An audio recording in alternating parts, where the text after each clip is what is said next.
Luther Strange is the newest member of the U.S. Senate. He's from Alabama. He took the seat that Jeff Sessions vacated when he became AG.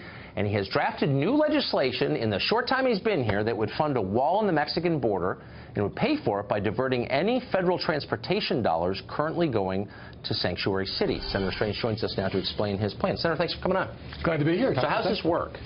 Well, it's all about the rule of law, building the wall, of course, which was the president's #1 promise, and also respecting, making our cities safer. So how it works, in a nutshell, is we identify sanctuary cities. Those are cities loosely defined that don't follow the law. They do not cooperate with police. They don't turn people in. And they also are now, it turns out, working with preventing their citizens from actually even bidding on the wall construction. So if you want to bid on the wall to construct the wall, and we have a law that says we're going to build the wall, we're taking bids to build it, they come in and say, if you do that, citizen, you're going to be banned from doing any work in the city of San Francisco, just for example. So our simple solution is, if you're not going to comply with the law, we are a nation based on the rule of law, then we're going to use that money to build the wall. You just won't get it. That's a lot. I mean, transportation funding for a state like California is enormous, federal funding. So, do you think that the Senate would actually back something like that? Well, the senators I've talked to, and I have support from my colleagues from Georgia, Wisconsin, we're building support for it, is that they can't believe in the United States this is actually going on. You know, we're a nation of laws, Tucker, as you well know. And here we have cities saying, look, we just don't agree with the wall, so we're not only going to express our First Amendment rights, we're actually going to penalize citizens who are just trying to make a living. There are bids out to build the wall. I go in, I live in San Francisco. I bid, my company bids to pave a parking lot along the wall, do something that contributes to that.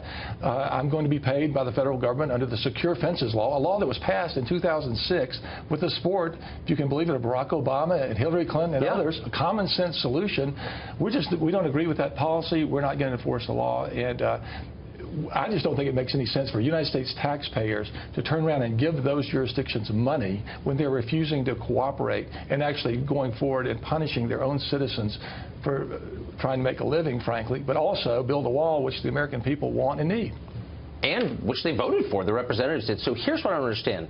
We've had 2 times in American history mass resistance to federal law. Once wound up with the Civil War, the other wound up with tanks in various cities around the South, the Civil Rights Movement. You're seeing something similar brewing right now, where elected officials, I'm ignoring federal law. Where does this wind up? Where is this going? Well, that's the crux of the matter. Where does it end? And we already know in immigration law, that's one of the things we can all agree on that's a federal responsibility. Yes. The federal government decides what our immigration policy is, what our naturalization policy is. We don't have every city, town, village, and state determining what the qualifications are to live here, what our borders are going to look like. That is a national debate that we're having. So it really goes back, Tucker, to the rule of law. Are we going to be a nation of laws or not? And it's not only a principled matter, it's a matter of public safety. The people that are crossing the border and people are ignoring the wall and ignoring building it are making their cities less safe. But what about your colleagues in the Senate or across the way in the House? They're elected officials. You think they would stand up for federal prerogatives and the rule of law, and they're not. And they're not. It's hard to believe. Part of it is a continuation of the war on Trump, if I can use that term. You know, he won. He's done something extraordinary. He said, I'm going to actually fulfill the promise that I made. There's an existing law, a secure border law. We're going to fund it. We're going to build the wall. We're not only going to do that, we're going to, thanks to the great work of Jeff Sessions, we're going to enforce our laws. What if just a simple solution to the immigration problem, for starters, is to enforce the existing laws on the books?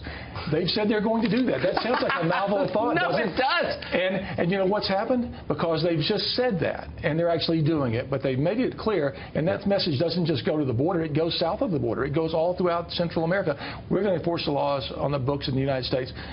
Illegal border crossings are down almost 40% in this country just since President Trump has taken office. It's not hard. Well, you're already improving our city. You've been here like 20 minutes. Thank you, Senator. I appreciate it. Thank you, Tucker, very much.